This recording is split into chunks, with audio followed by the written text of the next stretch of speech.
Hi students, किड्सन class में आपका स्वागत है। चलिए भाई, मैं आशा करता हूँ सभी अच्छे होंगे। तो पिछली वीडियो को मैंने बीच में ही थोड़ा छोड़ दिया था क्योंकि वीडियो ज़्यादा लेंथी हो जाती, लेकिन आज हम क्लियर करेंगे इसके आगे के पार्ट को। तो भाई पिछली वीडियो में हम आपको बता रहे थे स्पेक्ट्रम के बारे में, ठीक है, या स्पेक्ट्रा के बारे में। तो हमने इसमें बताया था आपको कि स्पेक्ट्रा के जो होते हैं कितने प्रकार होते हैं भैया, 2 प्रकार होते हैं। एक उत्सर्जन स्पेक्ट्रा और दूसरा हमारा क्या होता है भैया, अवशोषण स्पेक्ट्रा। ठीक है, तो सबसे पहले कॉमन बात कर लेते हैं हम किसकी भैया, उत्सर्जन स्पेक्ट्रा की। ठीक है, एमिशन स्पेक्ट्रा होता क्या है इसको हम पहले समझ कर चलते हैं। मान लो हमारे पास क्या है, कोई सब्सटेंस है या पदार्थ है, हम इसको किसी माध्यम से क्या कर रहे हैं, एनर्जी दे रहे हैं। तो एनर्जी देने पर क्या होते हैं, इसके कण उच्च ऊर्जा स्तर पर चले जाते हैं, किसको, एनर्जी को एब्जॉर्ब करके। और जैसे ही उसको प्रिज्म पर डाला जाता है तो प्रिज्म पर डालने के बाद क्या करते हैं, वो अब विकिरण का उत्सर्जन करते हैं, जिसको किस पर भैया, प्रिज्म के माध्यम से फोटोग्राफी प्लेट पर क्या कर लिया जाता है, रिकॉर्ड कर लिया जाता है। तो इसे हम क्या कहते हैं, उत्सर्जन स्पेक्ट्रा। ठीक है, क्या बोलते हैं, उत्सर्जन स्पेक्ट्रा। चलिए कॉमन डेफिनेशन को क्लियर करते हैं पहले।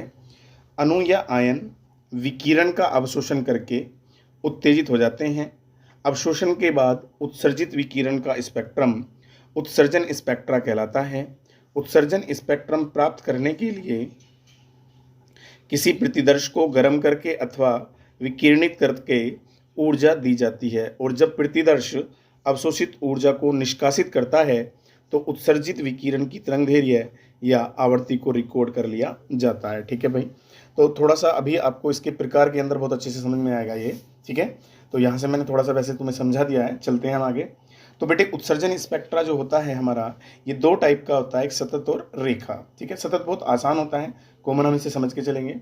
सतत स्पेक्ट्रम जो होता है लाइक दिस, हमारे पास क्या है, ये वाइट प्रकाश है, मतलब सूर्य से जो प्रकाश निकलता है उसे हम श्वेत प्रकाश बोल रहे हैं। और स्लिट के माध्यम से इसको जब सीधा प्रिज्म पर डाला जाता है तो ये यहाँ से क्या हो रहा है भैया, हमें पता है सूर्य से प्रकाश का उत्सर्जन ही हो रहा है।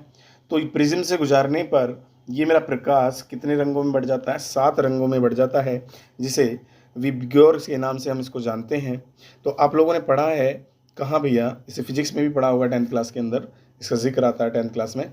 तो अगर मैं बात करूँ यहाँ पर 7 रंगों में प्रत्येक रंग क्या होता है, एक दूसरे में क्या होते हैं, मिले होते हैं। इसीलिए इसको क्या कहा जाता है, सतत स्पेक्ट्रम कहा जाता है। क्या कहा जाता है इसको, सतत स्पेक्ट्रम कहा जाता है। कैसे, क्लियर करते हैं। क्योंकि यहाँ अगर मैं उदाहरण पे पहले ध्यान दूँ तो इसमें कह रहा है बैंगनी रंग नीले रंग में, नीला रंग हरे रंग में मिला होता है, ये सतत स्पेक्ट्रा कहलाता है। ठीक है, और डेफिनेशन कॉमन है, बिल्कुल इजी सी है। सतत स्पेक्ट्रा जब सफ़ेद प्रकाश को प्रिज्म से प्रवाहित करते हैं तो वह 7 रंगों में टूट जाता है। ये 7 रंग इतने सतत होते हैं कि एक रंग दूसरे रंग में क्या होता है भैया, मिला हुआ होता है। ठीक है, जैसा कि हमने पीछे भी दिखाया था आपको। ठीक है, इस प्रकार से। ठीक है भैया, क्या होता है, एक रंग दूसरे रंग में क्या होता है भैया, मिला होता है। तो ये स्पेक्ट्रा हमारा कौन सा कहलाएगा, सतत स्पेक्ट्रा ही कहलाएगा। ठीक है, चलते हैं आगे। सतत स्पेक्ट्रा के बाद नेक्स्ट हमारा आता है भैया रेखा स्पेक्ट्रा। ठीक है बेटा, अब सतत स्पेक्ट्रा के बाद जो रेखा स्पेक्ट्रा होता है, इसमें कॉमन एक छोटी सी बात होती है, उसको हम क्लियर करके चलेंगे। तो वहाँ पर तो वाइट प्रकाश था, लेकिन जब हम लोग क्या करते हैं, प्लेटिनियम तार के साथ किसी पदार्थ को लाइक दिस, जैसे NaCl को है, बुरसर या बर्नर पर क्या करते हैं भैया, गर्म करते हैं और स्लिट के माध्यम से इस प्रकाश को किस पर डालते हैं, प्रिज्म पर डालते हैं। तो प्रिज्म पर डालने पर क्या होता है, जब इसको फोटोग्राफी प्लेट पर क्या किया जाता है, इसको रिकॉर्ड किया जाता है, तो हमें क्या दिखाई देता है, पीली रेखाएं तो दिखाई देती हैं, लेकिन वो क्या होती हैं, बटी होती हैं। मतलब पीली रेखाएं क्या होती हैं भैया, एक रेखा के द्वारा पृथक होती हैं, इसलिए हम इसको क्या कहते हैं, रेखा स्पेक्ट्रम कहते हैं। ठीक है भाई, चलिए कॉमन। ठीक है, यह भी उत्सर्जन स्पेक्ट्रा होता है। जब किसी वाष्पशील पदार्थ को मुंसर बर्नर में गर्म किया जाता है या गैस में कम दाब पर विद्युत धारा प्रवाहित की जाती है तो प्रकाश उत्सर्जित होते हैं, और उत्सर्जित प्रकाश का तरंगदैर्घ्य पदार्थ की प्रकृति पर निर्भर करता है। सोडियम व पोटेशियम गर्म करने पर क्रम से पीला व बैंगनी प्रकाश उत्सर्जित करते हैं, और यदि प्रकाश को स्पेक्ट्रोस्कोप से देखा जाता है तो हमें सतत नहीं मिलता बल्कि हमें पृथक काले स्थान मिलते हैं। इसे रेखा स्पेक्ट्रम कहते हैं। ठीक है भाई, चलते हैं नेक्स्ट आगे। उसके बाद हमारा आता है क्या भैया, अवशोषण स्पेक्ट्रा। और अवशोषण स्पेक्ट्रा से क्लियर हो जाता है, उत्सर्जन स्पेक्ट्रा था वहाँ पर हम किसको, श्वेत प्रकाश को किसी प्रतिदर्श से नहीं गुजारते हैं। लेकिन यहाँ कॉमन बात क्या आती है कि जब हम श्वेत प्रकाश को किसी प्रतिदर्श से गुजारते हैं या पीले प्रकाश को किसी प्रतिदर्श से गुजारते हैं, वो प्रतिदर्श क्या करेगा, इसके कुछ रेडिएशन को क्या करेगा, विकिरण को एब्जॉर्ब कर लेगा, उसका अवशोषण कर लेगा। और अवशोषण करने के बाद जब हम उसे प्रिज्म पर डालते हैं, प्रिज्म पर डालने के बाद फोटोग्राफी प्लेट पर हमें क्या मिलता है, उस कलर की जगह हमें क्या मिलता है, काला स्थान मिलता है। क्या मिलता है भैया, काला स्थान मिलता है। तो हम यहाँ से कह सकते हैं कि एक तरह से अवशोषण स्पेक्ट्रम जो होता है उत्सर्जन स्पेक्ट्रम का फोटो नेगेटिव की तरह क्या करता है भैया, कार्य करता है। आपने पहले देखा होगा फोटो नेगेटिव जो होते थे उसमें धुंधला धुंधला सा दिखता था जो हमारा ओरिजिनल फोटो होता था। ठीक है ना, चलिए तो कॉमन। अब क्या कहेंगे हम यहाँ से, सतत प्रकाश के पुंज को किसी विलयन या रासायनिक पदार्थ की वाष्प में से गुजारा जाता है तो स्पेक्ट्रा में अनेक काली रेखाएं मिलती हैं, इसे अवशोषण स्पेक्ट्रा कहते हैं। ठीक है, तो ये काली रेखाएं, गहरी रेखाएं मतलब बोल सकते हैं इसको, कुछ तरंगदैर्घ्य के अवशोषण के कारण दिखाई देती हैं। ये अवशोषित तरंगदैर्घ्य इस बात पर निर्भर करती है कि किस पदार्थ में से प्रकाश को गुजारा गया है। तो एक ही पदार्थ के लिए काली रेखाएं ठीक उसी स्थान पर बनती हैं जहां उत्सर्जन स्पेक्ट्रा में रंगीन बैंड बनते थे। मैंने कहा था ना, रंगीन बैंड का मतलब हो गया उत्सर्जन स्पेक्ट्रम, और अवशोषण में क्या हो गए हैं, उसके फोटोनेगेटिव की तरह मतलब काले काले दिखते हैं। ठीक है, अतः अवशोषण स्पेक्ट्रा में अवशोषित तथा उत्सर्जन स्पेक्ट्रा में उत्सर्जित तरंग दैर्घ्य समान होती हैं। ठीक है, कॉमन है, यहाँ से हमारा क्लियर हो गया है। चलिए आगे चलते हैं नेक्स्ट आगे। उसके बाद अगर हम बात कर लेते हैं किसकी भैया, हाइड्रोजन स्पेक्ट्रम। भाई बहुत अच्छा टॉपिक है, और 11th में ये टॉपिक जो पढ़ रहे हो आप, इसको आप 12th में फिजिक्स में भी पढ़ोगे। तो सबसे पहले समझते हैं हाइड्रोजन स्पेक्ट्रम। ठीक है, मान लो मेरे पास क्या है, एक विसर्जन नलिका है। ठीक है, और विसर्जन नलिका में यहाँ एक छोटा सा छेद है, और उसमें कौन सी गैस ली गई है भैया, हाइड्रोजन लिखा भी है, हाइड्रोजन गैस ली गई है। और ये दो इलेक्ट्रोड लगे हैं, कैथोड और एनोड। ठीक है भाई, कैथोड और एनोड। जैसे ही मैंने इसे बैटरी से जोड़ने के बाद यहाँ पर मैं हाई वोल्ट का करंट फ्लो करता हूँ, तो मैं क्या देखता हूँ, मेरे हाइड्रोजन के जो अणु हैं ये वियोजित होकर उच्च ऊर्जा वाले हाइड्रोजन के क्या देते हैं, परमाणु देते हैं। लेकिन जब मैं हाई एनर्जी दूंगा तो हाई एनर्जी देने पर मेरे जो परमाणु क्या करेंगे, नीचे वाले लेवल से अपर लेवल पर जाएंगे। तो जैसे ही अपर लेवल पर जाएंगे तो उच्च ऊर्जा स्तर पर गए हैं। लेकिन यहाँ क्या नहीं होते हैं, ये अस्थायी होते हैं। क्या होते हैं भैया, ये अस्थायी होते हैं। अब अस्थायी हैं तो वापस पुनः कहाँ आएंगे, लौटकर अपनी कक्षा में आएंगे। अब जैसे ही वो अपनी कक्षा में आएंगे तो वो जितनी ऊर्जा का क्या करेंगे, उत्सर्जन करेंगे, उसको किस पर भैया, प्रिज्म के माध्यम से एक फोटोग्राफी प्लेट पर क्या कर लिया जाता है, रिकॉर्ड कर लिया जाता है। तो फोटोग्राफी प्लेट पर जब रिकॉर्ड करते हैं तो हमें यहाँ पर बहुत सारी रेखाएं प्राप्त होती हैं जिनको उनके आविष्कारकों के नाम से जाना जाता है। ठीक है, उसे हम कहते हैं हाइड्रोजन स्पेक्ट्रम। देखो बेटे, ये तो हाइड्रोजन स्पेक्ट्रम के लिए मैंने एक प्रयोग बताया, लेकिन इसको सही तरीके से हम कहाँ समझ सकते हैं, एक ग्राफ के माध्यम से हम इसको समझेंगे सही तरीके से। और वो ग्राफ है हमारा कौन से वाला भैया, ये वाला। ठीक है भाई, जरा गौर करेंगे, यहाँ पर ध्यान देंगे। मान लो, ठीक है, यहाँ पर क्या है, अगर मैं बात करता हूँ, ये सबसे क्या है, लोअर स्तर है हमारा, और ये सबसे हायर स्तर मैं इसको मानता हूँ। ठीक है बेटा, तो होता क्या है, मान लो मेरा इलेक्ट्रॉन एक्साइटेड होकर सीधा कहाँ जाता है, यहाँ की जगह मैं कहूँ इन्फिनिट में चला जाए, अनंत में चला जाए। तो अनंत में भी चला जाएगा तो वहाँ क्या होगा, ये अस्थायी होगा। क्या होगा भैया, अस्थायी होगा। और अगर अस्थायी होगा तो पुनः वो अपनी निचले वाली, मतलब इसमें भैया नीचे वाली मतलब स्थायी अवस्था में वापस लौटेगा। और स्थायी अवस्था कौन सी है, नीचे। तो वो सबसे लास्ट श्रेणी से भी वापस कहाँ आ सकता है, नीचे आ सकता है, या इस वाली श्रेणी से भी कहाँ आ सकता है, नीचे आ सकता है, इस श्रेणी से आ सकता है, इससे, इससे, इससे और इससे। इन सब श्रेणी से कहाँ आएगा, अपनी स्थायी अवस्था में आएगा। तो पहली श्रेणी जो बनी इसे ही कौन सी श्रेणी कहा गया, लाइमन श्रेणी कहा गया। ठीक है, उसके बाद अगर मैं दूसरे की बात करूं, दूसरी कंडीशन में क्या होगा भैया, यहाँ से सीधा कहाँ आ सकता है, नंबर 2 में, यहाँ से आ सकता है नंबर 2 में, यहाँ से आ सकता है नंबर 2 में, यहाँ से आ सकता है नंबर 2 में, यहाँ से आ सकता है नंबर 2 में, और यहाँ से आ सकता है नंबर 2 में। ठीक है, इसी प्रकार से सभी में ये प्रक्रिया दोहराती रहेगी। तो इन सभी श्रेणियों को उनके वैज्ञानिकों के नाम से जाना गया। ठीक है बेटा, पहला लाइमन श्रेणी, दूसरा कौन सा हमारा आया, बामर श्रेणी, तीसरा हमारा आया कौन सा भैया, पास्चन श्रेणी, चौथा हमारा आया ब्रैकेट श्रेणी, और अगला आया हमारा फंड, और लास्ट हमारा आता है हम्फ्री श्रेणी। ठीक है, तो इसमें जो क्षेत्र है, मतलब कि केवल याद रखेंगे बामर श्रेणी के अंदर क्या होता है, केवल बामर श्रेणी के अंदर ही दृश्य क्षेत्र होता है, या यहाँ पर ही जो उत्सर्जन हो रहा है, तो यहाँ पर जो तरंगधैर्य होती है उसको हम, मतलब यहाँ की वेव्स या यहाँ के उत्सर्जन को हम आंखों से देख सकते हैं, क्योंकि यही केवल दृश्य स्पेक्ट्रम से मैच खाता है। पहला लाइमन श्रेणी, तो इसमें जो रे होती हैं वो कौन सी होती हैं, पराबैंगनी होती हैं।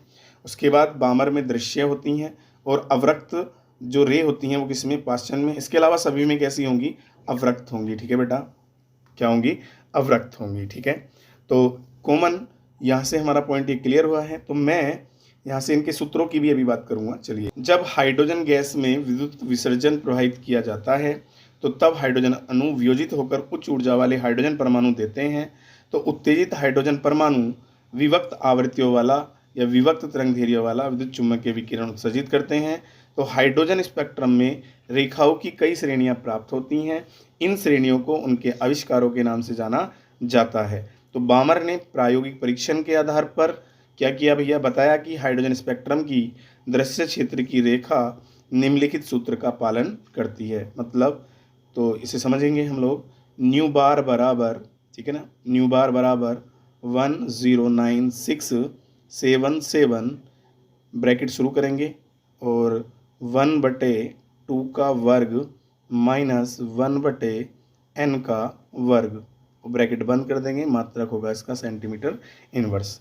तो ये वाला क्या दिया उसने, सूत्र दिया, किसने भैया, बताया बामर ने। ठीक है, यहाँ n का मान ध्यान देंगे क्या हो सकता है, 2 को छोड़कर, क्योंकि हमारे पास पहले वाले का 2 आ रहा है ना, तो यहाँ n का मान 2 को छोड़कर 3, 4, 5 कुछ भी हो सकता है। ठीक है ना, ये क्यों की बात कर रहा है, दृश्य क्षेत्र की। और बेटे दृश्य क्षेत्र कौन सा है, हमारा बामर श्रेणी है। और बामर श्रेणी में हमारे पास n1 का मान कितना होगा 2, और n2 का मान कुछ भी हो सकता है 3, 4, 5, 6, लेकिन 2 कभी नहीं हो सकता। ठीक है, चलिए उसके बाद अगर मैं बात करूँ रिडबर्ग की, तो रिडबर्ग ने यहाँ पर क्या दिया था, रिडबर्ग ने हाइड्रोजन स्पेक्ट्रम में मिलने वाली विभिन्न रेखाओं की तरंगधैर्य का एक सरल सूत्र दिया, जो क्या है हमारा, यहाँ पर क्या है, ये हमारा न्यू है, न्यू बार बराबर R1/n, तो यहाँ आएगा n1 का स्क्वायर माइनस 1/n2 का स्क्वायर। इसको इस तरह से भी लिख सकते हैं हम लोग, न्यू बार बराबर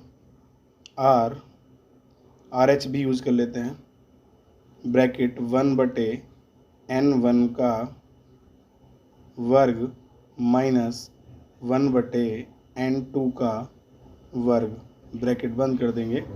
ठीक है, चलिए, तो ये क्या था हमारा, रिडबर्ग ने एक सूत्र प्रस्तुत किया था। अब यहाँ पर अगर मैं बात करूँ, न्यू बार हमारा क्या है भैया, तरंग संख्या है, और आर हमारा रिडबर्ग स्थिरांक है, जिसकी वैल्यू कितनी होती है 1096777 सेंटीमीटर में, मतलब सेंटीमीटर इनवर्स में। नहीं तो हमारा क्या हो सकता है 1.097 इंटू 10⁻7 मीटर क्या हो सकता है, इनवर्स हो सकता है। ठीक है, ध्यान देना। ठीक है, अब हम लोग जानते हैं n1 और n2 क्या है, हमारे दोनों ये पूर्णांक हैं। क्या है भैया, पूर्णांक हैं। ठीक है, कुछ भी हो सकता है इसके लिए मान हमारा, सॉरी n1 n2 क्या है यहाँ पर, पूर्णांक है। ठीक है, चलिए अब आगे बात कर लेते हैं हम, हालांकि यहाँ पर लिखा है पूर्णांक है। तो किसी भी श्रेणी के लिए n1 का मान स्थिर होता है, परंतु n2 का मान परिवर्तनशील होता है। कैसे, अभी मैं आपको चित्र में दिखा देता हूँ यहाँ पर। तो अगर मैं बात करता हूँ किसकी भैया, अगर लाइमन श्रेणी की बात करूँ, तो लाइमन श्रेणी के लिए n1 का मान क्या होगा, हमारे पास केवल 1 होगा, बट n2 का मान क्या हो सकता है, 2 हो सकता है, 3 हो सकता है, 4 हो सकता है, 5 हो सकता है, 6, 7, 8 इन्फिनिट तक हो सकता है, क्योंकि हमें दिखाई दे रहा है कि हमारा इलेक्ट्रॉन दूसरी श्रेणी से सीधा प्रथम में आएगा। तो यहाँ से दूसरी से आ सकता है, तीसरी श्रेणी से, चौथी श्रेणी से, पांचवी श्रेणी से, छठी श्रेणी से, तो ऐसे भी किसी भी श्रेणी से आ सकता है। तो इसलिए हम कह रहे हैं कि n1 का मान तो केवल 1 होगा, n2 का मान 1 को छोड़कर कुछ भी हो सकता है। लेकिन किसके लिए भैया? लाइमैन के लिए। यदि मैं बामर की बात करूँ तो बामर के लिए n1 का मान कितना होगा भैया? 2 होगा, और n2 का मान जो होगा वो 2 को छोड़कर कुछ भी हो सकता है आगे इन्फिनाइट तक। ठीक है भैया, क्लियर हो जाता है। तो चलिए आगे इसी प्रकार से पाषाण श्रेणी के लिए n1 का मान कितना होगा हमारा? 3 होगा, और n2 का मान 3 को छोड़कर 4 से लेकर ऊपर कुछ भी हो सकता है। ठीक है, चलिए कॉमन आगे। तो उपरोक्त सूत्र केवल एक इलेक्ट्रॉन वाले तंत्र के लिए ही क्या है? ठीक होता है। जैसे हाइड्रोजन परमाणु He पॉजिटिव, Li पे 2 पॉजिटिव आदि में केवल एक ही इलेक्ट्रॉन है। नेक्स्ट आगे चलते हैं, तो ये आपको समझ में आ गया होगा। आगे चलते हैं नेक्स्ट। तो हाइड्रोजन परमाणु की जो स्पेक्ट्रमी रेखाएं हैं उनको एक चार्ट के माध्यम से आप लोग समझ लो। वो क्या है? यदि श्रेणी की बात करूँ मैं, लाइमन, बामर, पाषाण, ब्रैकेट, फंड। ठीक है, तो इन सब के लिए n1 के मान मैंने अभी भी बताए थे। n1 का मान लाइमन के लिए 1 होगा, बामर के लिए 2, पाषाण के लिए 3, ब्रैकेट के लिए 4 और फंड के लिए 5। तो आप ध्यान दो, n2 का मान जो वैल्यू n1 की उसे छोड़कर एक्स्ट्रा कुछ भी हो सकती है इन्फाइनाइट तक। तो देखो 1 को छोड़कर क्या हो सकती है? 2, 3 इन्फाइनाइट। 2 को छोड़कर इसमें क्या जाएगी बामर के लिए? 3, 4 इन्फाइनाइट। 3 के लिए क्या जाएगी? 4, 5 इन्फाइनाइट। 4 के लिए आ जाएगी 5, 6 इन्फाइनाइट, और 5 के लिए आ जाएगी 6, 7। तो ये भी मैंने अभी बताया था कि जो स्पेक्ट्रमी क्षेत्र होता है ये लाइमन के लिए पराबैंगनी होता है, बामर के लिए दृश्य होता है, बाकी सभी के लिए क्या होता है? अवरक्त होता है। अगर वेवलेंथ की बात करूं तो पराबैंगनी की क्या होती है? 4000 एंगस्ट्रॉम से कम होती है, लेकिन दृश्य की 4000 से 7000 एंगस्ट्रॉम के बीच होती है, और बाकी की सभी की क्या होती है? 7000 एंगस्ट्रॉम से ज़्यादा होती है, ध्यान रखना। ठीक है, चलिए तो उसी प्रकार से अब मैं बात कर लूँ अगर यहाँ पर न्यू बार बराबर RZ² 1/n1 का स्क्वायर माइनस 1/n2 का स्क्वायर। ठीक है, तो यहाँ पर कॉमन क्या है? Z यहाँ पर क्या है? स्पीसीज का परमाणु क्रमांक है। ठीक है, और H परमाणु के लिए Z का मान तो 1 होता है। इसके लिए हमने एक नया सूत्र पढ़ा था, वहाँ पर Z नहीं आ रहा था, केवल R आ रहा था। ठीक है ना, लेकिन अगर कंडीशन आ जाती है हीलियम पॉजिटिव आयन के लिए, तो यहाँ Z का मान 2 हो गया। तो 2 हो गया तो हमारा पहले वाला जो रिडवर्ग सूत्र है वो फिट नहीं होगा, क्योंकि यहाँ Z का मान क्या है? 2 है। हाइड्रोजन के लिए फिट हो सकता था क्योंकि उसके लिए 1 मान है, और 1 की वैल्यू अगर हम किस में करेंगे? 1 की वैल्यू यहाँ पर रखेंगे तो R का मान R का ही रहेगा, क्योंकि R की 1 में गुना होने पर कोई फर्क नहीं पड़ेगा। तो Li2 पॉजिटिव आयन के लिए भी Z का मान 3 होता है। तो इसीलिए हमें कौन सा फॉर्मूला यूज़ करना है? ये वाला फॉर्मूला यूज़ करना है। ठीक है, बाकी R का मान जो वहाँ है वो भी यहाँ पर रहेगा। ठीक है, कॉमन। तो मैंने हाइड्रोजन स्पेक्ट्रम को आपको समझाया, इससे रिलेटेड क्वेश्चन भी होते हैं, लेकिन नेक्स्ट वीडियो में हम लोग जानेंगे पहले किसके बारे में भैया? बोर परमाणु मॉडल के बारे में। और तब बोर परमाणु मॉडल के साथ हम हाइड्रोजन स्पेक्ट्रम में थोड़ा क्या पढ़ेंगे? सुधार पढ़ेंगे, तब हमारा ये पॉइंट क्लियर होगा। ठीक है, तो 1 मिनट में चर्चा कर लूँ। अब तक हम लोग पढ़ रहे थे परमाणु के बारे में, और परमाणु के बारे में जानने के लिए हमने बहुत कुछ पढ़ा जो अलग हटके था, थोड़ा फिजिक्स से रिलेटेड। लेकिन अब फिर से हम कहाँ पर पहुँचने वाले हैं? फिर से परमाणु मॉडलों पर पहुँचने वाले हैं, जहाँ की हमने रदरफोर्ड से परमाणु मॉडलों को पढ़ने के बाद थोड़ा सा फिजिक्स का पोर्शन जाना था, या थोड़ा डीपली हमने जानने की कोशिश करी। अब फिर पुनः हम वापस कहाँ पर आएंगे? मॉडल पर आएंगे। तो नेक्स्ट वीडियो में हम लोग जानेंगे नेक्स्ट वीडियो में जानेंगे अब हम बोर परमाणु मॉडल के बारे में। ठीक है, चलिए भाई आज के लिए इतना ही, मिलते हैं फिर नेक्स्ट वीडियो में, तब तक के लिए धन्यवाद।